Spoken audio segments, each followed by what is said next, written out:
Hello friends, आज के episode की इमली में आप लोग देखेंगे कि मालिनी कुणाल के बारे में सोच रही होती है और कह रही होती है कि वो क्यों मुझे फ़ोन करेंगे, मैं ही उनसे इतना र्यूडली बात करके आई हुई हूँ। कैसी तो वैसे भी खुश हो रहे होंगे कि मैं उनके लाइफ से आउट हो गई हूँ।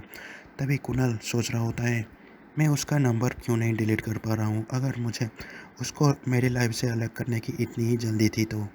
तभी कैसे नंबर डिलीट करने को जा रहा होता है और सोच रहा होता है कि नंबर डिलीट करूं या फिर उसे कॉल करूं। तभी मालिनी कुणाल चौहान का बारे में सोच सोच के एक बुक रीड कर रही होती है और वो पृथ्वीराज चौहान को कुणाल चौहान बोल के वो प्रोनाउंस कर रही होती है। तभी मालिनी सोचती है कि मैं कुणाल को कॉल करती हूँ, नहीं तो किसी भी काम पे मैं फोकस नहीं कर पाऊँगी।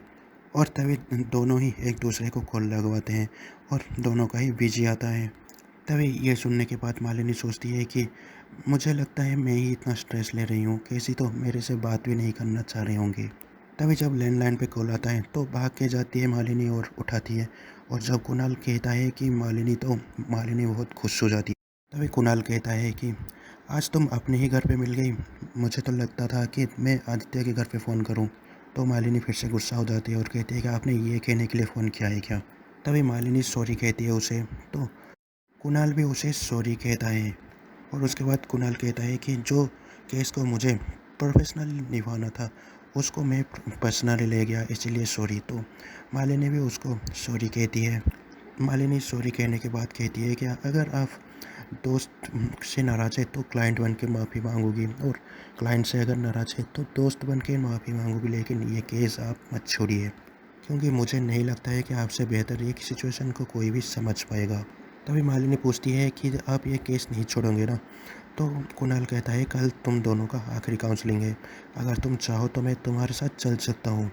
तो मालिनी शॉक्ड हो जाती है और कहती है कि आखिरी सेशन और कल के बाद सब खत्म। तो ये सुनकर कुणाल फिर से गुस्सा हो जाता है और कहता है कि तुम अभी तक मुझे श्योर नहीं लग रही हो। तो मालिनी कहती है कि मैं श्योर हूँ और मैं कल आपको वहीं मिलूँगी। तभी मालिनी आदित्य को भी फ़ोन कर रही होती है कल के सेशन के बारे में इंफॉर्मेशन देने के लिए। और तभी दूसरी तरफ आदित्य इमली के साथ डांस में बिजी हो रहा होता है और मालिनी के बार बार कॉल करने पर भी वो फ़ोन नहीं उठाता है। तभी वो लोग वो कंपटीशन पे जाते हैं और रूपाली आदि को दही खिला के कहती है कि आज थोड़ा चिल मारना, आज तुम्हारा डांस है। और बाकी तो इतने कहने पर ही आदित्य कहता है कि बाकी तो इमली संभाल लेगी। तो इमली को भी वो दही खिलाता है। तभी दूसरी तरफ भी वहाँ पर वो जो राथर है वो अपने बहू को सिखा रहा होता है कि तू ये मत सोच कि तू डांस के स्टेज पे उतर रही है, तू ये सोच कि वहाँ पर तू जंग लड़ने के लिए जा रही है। तभी दूसरी तरफ अपर्णा और राधा भी आ जाते हैं वहाँ पर। तो अनु उसे कहती है कि आप दोनों अपने चहेती को अलविदा नहीं कहेंगी। वैसे भी आगे तो आप बहुत तारीफ़ कर रहे थे उन लोग वो इमली का, वो और मेरी बेटी के तो आप अच्छे मदर इन लॉ बन ही नहीं पाए, लेकिन वो नौकरानी तो आपके अपने हैं ना। तो वहाँ पर अपर्णा कहती है कि देखिए अनुज जी, आपका कोई भी सवाल का जवाब मेरे पास नहीं है। आपने इसकी असलियत सबसे पहले बताई, लेकिन हम पहचान ही नहीं पाए। मालिनी के साथ अनजाने में ही बहुत गलत किया हमने। मैं उसे दुख से नहीं बचा पाया, इसके लिए मैं बहुत शर्मिंदा हूँ। लेकिन मैं ना तो यहाँ पर आपकी सॉरी सुनने आया हूँ और ना ही आपका फ़िलॉसफ़ी। अगर आपको सच में लगता है कि मालिनी के साथ बुरा हुआ है तो कुछ और करके दिखाइए, बातें नहीं। प्रूव करके दिखाइए कि आप मेरी बेटी के साइड है। और वहाँ पर सारे लोग बैठ जाते हैं और स्टेज पे वो एंकर भी आ जाता है और एक कपल का डांस भी शुरू हो जाती है। और वहाँ पर एक के बाद एक कंटेस्टेंट आते ही जाते हैं। तभी दूसरी तरफ मालिनी उसका फ़ोन भी लगा रहा होता है, लेकिन आदि फ़ोन ही नहीं उठाता। लेकिन आदि तो अपना वहाँ कंटेस्टेंट पे बिजी रहा होगा। तभी सुंदर वो दरवाज़ा खोलती है, क्योंकि वहाँ पर मालिनी त्रिपाठी निवास में चली जाती है। तभी जब वहाँ सुंदर कहता है कि ये लोग तो घर पे नहीं है, वो डांस कंपटीशन हो रहा है ना, वहाँ पर गए हैं। तो ये सुनकर मालिनी बहुत शॉक्ड हो जाती है। तो मालिनी कहती है कि इतनी इम्पोर्टेंट मीटिंग छोड़ के वो डांस देखने गए हैं। तो सुंदर कहता है कि नहीं, देखने नहीं, करने गए हैं। तभी दूसरी तरफ आदि इमली को कहती है कि तुमने घुंघरू नहीं पहने। तभी इमली कहती है कि प्रैक्टिस करते वक्त आपके रूम पे ही रख के चले आई, छोटे काकी का आशीर्वाद है और मैं ऐसे ही छोड़ के चले आई। और ये सब अनु अपर्णा और राधा सुन रहे होते हैं। तो आदि कहता है हम लेकर आते हैं। तो इमली कहती है कि नहीं, अगला अगला ये हमारा ही है और आप नहीं जा सकते। तो आदि कहता है कि पास में ही है, जाके चले आते हैं। वहाँ पर जब आदि जाता है तो अपर्णा और राधा दोनों उठ के वहाँ से निकल जाते हैं। तभी मालिनी वहाँ से जा रही होती है और आदित्य पहुँच जाता है। और आदित्य उसे जब पूछता है तो मालिनी कहती है कि आपने एक बार फ़ोन उठाया होता तो आपको पता चलता कि आज हमारा काउंसलिंग का लास्ट सेशन है।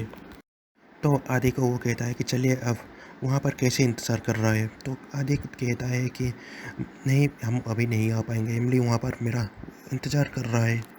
तो मालिनी कहती है आपके लिए वो डांस ज़रूरी है या फिर हमारा डिवोर्स।